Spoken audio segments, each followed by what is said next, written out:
story about a woman in a very important relationship. I'm here to talk about cervical cancer, but first I want to introduce you to a friend that got me through my Stirrup story. Do you have someone in your life that's really reliable and your rock, someone that's been there for you? Maybe you don't have to see them every single day to know that they're there. Maybe you see them all the time and it's a very regular experience. For me, I didn't see my friend all that much, but when I did, I would download everything that had happened. Good dates, bad dates, relationships, breakups, and all the life that happened in between. That distance in time could be uncomfortable at first, but I always felt better for meeting up with that person. And that friend, that partner is here tonight, and that partner is the Pap smear. Like I said, this is a story about a woman, me, and her relationship with the Pap smear. I know this is not something every woman wants to see, at least not without a stiff cocktail or some KY jelly. But I have come to love the speculum ever since last year when my results came back abnormal. Let me start at the beginning. I got my first Pap smear when I was 21 years old. Back then, and up until 2015, I thought it was just an exam for birth control pills. While I didn't grasp the significance of the Pap smear at that point in my life, I never missed an exam. In fact, one year when I was living in DC, Northern Virginia,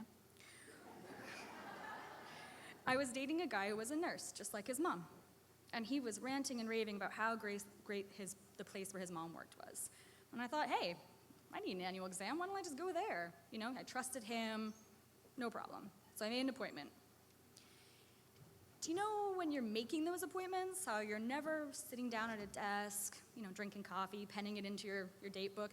You're walking, you're going to work, you're doing laundry, you're doing something. I must have been building some IKEA furniture because I missed the fact that this guy's mom was gonna be giving me my Pap smear. Yeah. So I made the appointment, I went, I wore the underwear without the holes or the bleach stains, I was good. And in walks this slightly older female version of the guy I'm dating. She introduces herself. Hello, I'm here for your exam. And I'm like, oh, I'm Emily. She's like, yes, hi, here we go. And I was like, no, I'm Emily, friend of your son's. This was not how I wanted that first meeting the boyfriend's mom situation to go, but that's how it went. She was lovely. She gave me a great Pap smear. It wasn't the most physically uncomfortable one I ever got, but it sure was the most awkward. And then, a couple weeks later, this guy graduated from college, and I met his dad, and it just was really hard not to be like, hello, sir, you're the only person in this 3-person family who doesn't know me intimately. Yeah. That was my dedication to Pap smears. I let a boyfriend's mom give me one. For years, I thought that was going to be the story I would tell everyone. You're like, oh, one time I got a Pap smear. Until last year. I live in New York City now, and after my annual exam, my gynecologist called me and said my results were abnormal. I was totally shocked. I'd gotten my birth control pills, another set of Victoria's Secret 5 for $25 panties were safe from periods. I was good. But that's not what the test is about. It's looking for abnormalities on your cervix to test for things like cervical cancer. After the results came back abnormal, I had to get a colposcopy, which is when they look at your cervix under a microscope and they take a biopsy if they need to. So I wish I could make a joke about that day, but there's not that much that's funny about it. I was scared out of my mind. By the time I got to my doctor's office, I had gotten to the subway shut down. So I called an Uber.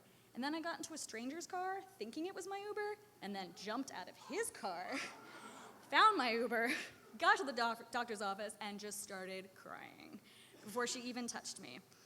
All of a sudden, this thing that I never thought twice about had wiped my future into a blank slate.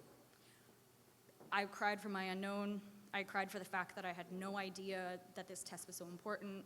And I cried for the fact that I knew so many other women were in the same boat as me. 2 weeks after that, my doctor called me again and said that I had advanced precancerous cells in my cervix. They needed to come out immediately. So we booked an outpatient therapy surgery called a LEAP procedure, took care of that, got all the precancerous cells out and they test your margins to see if it spread further.